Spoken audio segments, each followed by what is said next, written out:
So how about that for a chain mover? They're all the way down inside the 40 now for 1st and 10.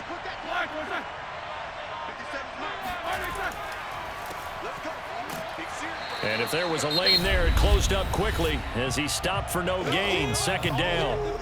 Now another timeout called for by the offense as they'll stop it with 11 seconds remaining in the ball game.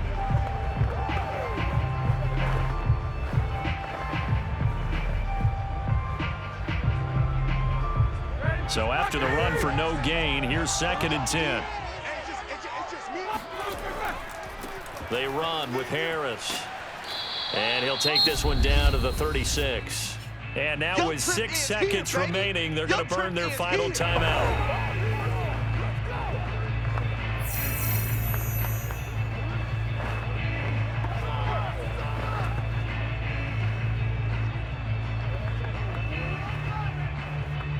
So the field goal unit is on the field as this is a big spot right here. So now with 6 seconds remaining, we get a timeout on the field.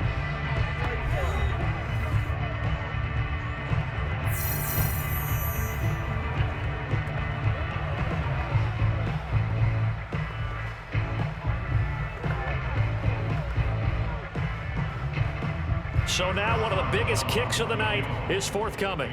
This to potentially send us to overtime. And his kick is good. And they will tie this game here in the final seconds. So a money kick there in the final seconds. And now, barring any hijinks on the kickoff here, partner, I think you and I, we're going to settle in for a little overtime. And I wouldn't have it any other way. This has been a dogfight all through regulation. No reason to think it won't continue in the extra period.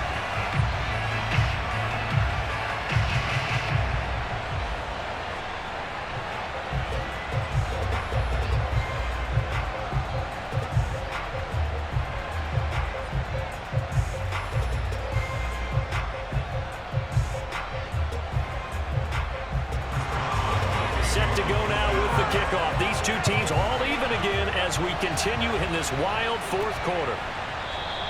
And with time a factor here late, he'll just take a knee and they'll put it out to the 25.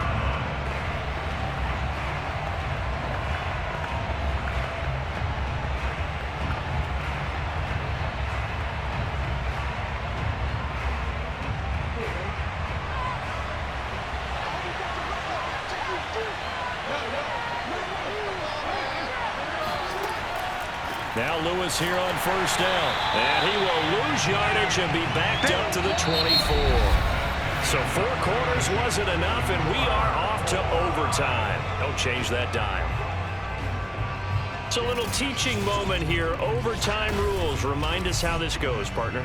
Okay, so in the past, we had sudden death. First team to score wins, but no longer. Now, if the team receives the ball, scores a touchdown, they win the game. If they kick a field goal, though, or don't score, the other team gets a possession. And after both teams get a possession, then we're into sudden death. First team to score wins the game.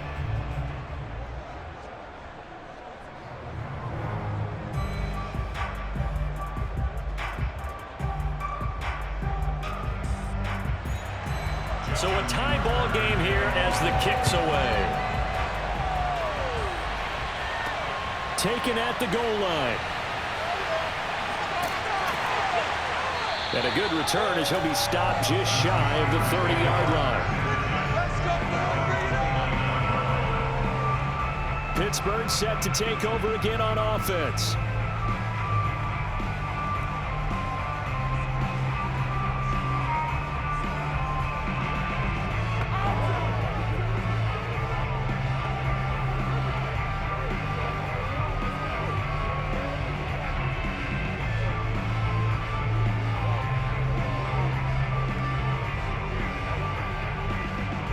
Big Ben and the Steelers with a 1st and 10, just shy of the 30. Harris starts the drive on the ground. Not much room here as he only gets it to about the 30. Just a yard on the 1st down carry, so it's 2nd and 9. Short gain there to start overtime. Almost a tester play, wasn't it?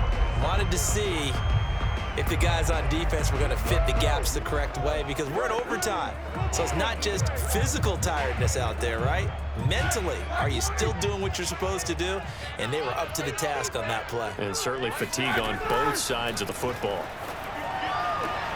And now this pass brought in by Brown. And he'll be stopped right at midfield. They go back to that well. He's had a great game. Defensively, they haven't been able to stop him. Same thing here in overtime. And sometimes that goes to the play caller's ego, because a lot of times you have so many different plays you want to call, but when you spot a matchup that's working for you or a player that has the hot hand, keep giving it to them. That tells me you're mature as a play caller, and it's working for them in overtime.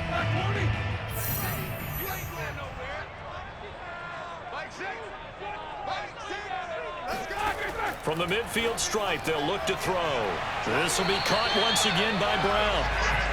And that's good for a pickup of 10 yards. And it'll be second and very short. They like going to him in the slot. He catches another one. I think this comes under the heading of, until they stop him, why not go back to it? He has something going really well. Great working relationship with the guy throwing the ball, and they keep making the connection. In need of only about the length of the football here on second down. Now Roethlisberger to throw. And Miller with it over the middle. Many different ways to create space, but on that play, he did it with that big, wide body of his. Didn't get a whole lot of yardage on the play, but it did what it was supposed to. Pick up a first down.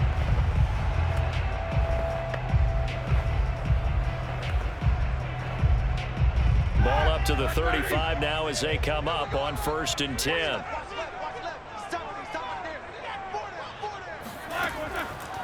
Now a give, running left is Harris. And this will be a gain of 5 as he gets it to the 30.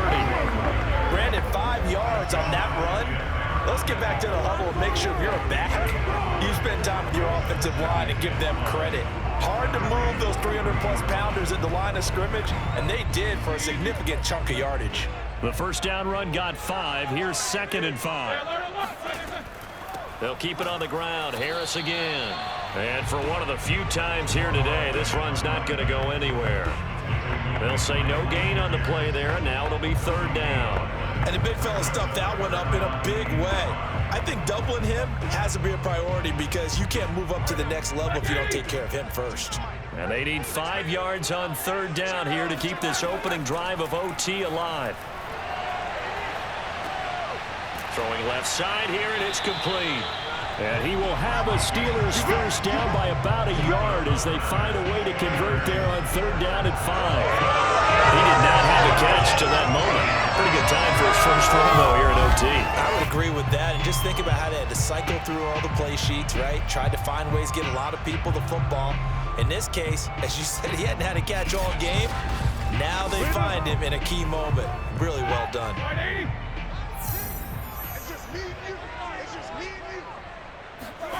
On 1st down, it's Roethlisberger. Looking for the end zone. And this is incomplete. Oh, he had 6 points right in his hands, but could not hang on. As his old brain remembers, when I see 5 wide receivers on the field as a defender, I know the ball's coming out hot. They expected it and got there and popped it free. An incomplete pass leads to 2nd and 10 from the 25. A shotgun handoff now. Foster. They get him to the ground right on the cusp of the red zone after a pickup of 5 or 6. And I know you, with every carry, especially in overtime, you're just saying, if you're that ball carrier, hold on to the football. Hold on to it, protect it, but not necessarily settling, because you're trying to get to the end zone. You're trying to end the game right here. And I know the defensive guys poking, clawing, raking, trying to knock the ball free and protect their end zone. Yeah, like you alluded to, especially this part of the field. Got an open man. It's Foster. So he fought off the tackle, and that effort gives him the first before he's brought down. One of my old teammates called me the other day when he was watching the game. He's like, man, trying to watch an NFL game and trying to account for their passing game, that's difficult. And just when you think you get everything covered, here comes a back out of the backfield. And in this case, he picks up a first down.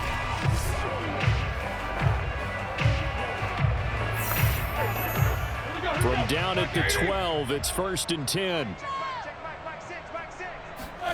Here's Roethlisberger. This one left side, caught by Swan.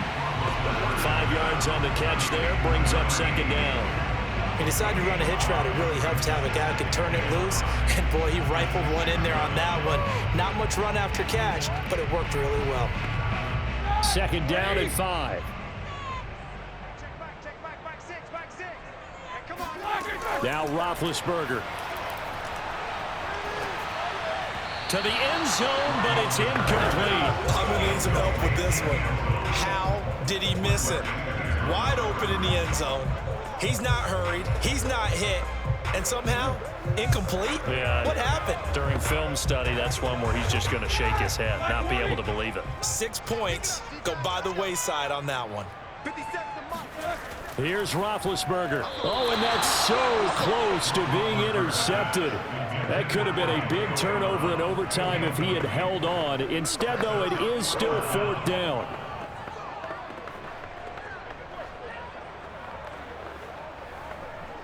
So here we go. Maybe the biggest kick of the game forthcoming.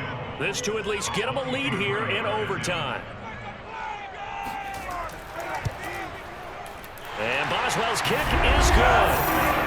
So they do get the short field goal here to get them the all-important overtime lead. But, Charles, you wonder if they'll wind up ruining the fact that they were able to get down into the red zone, yet not able to find the touchdown that would have won them the game. Brandon, you're absolutely right. In overtime, when you get the ball first,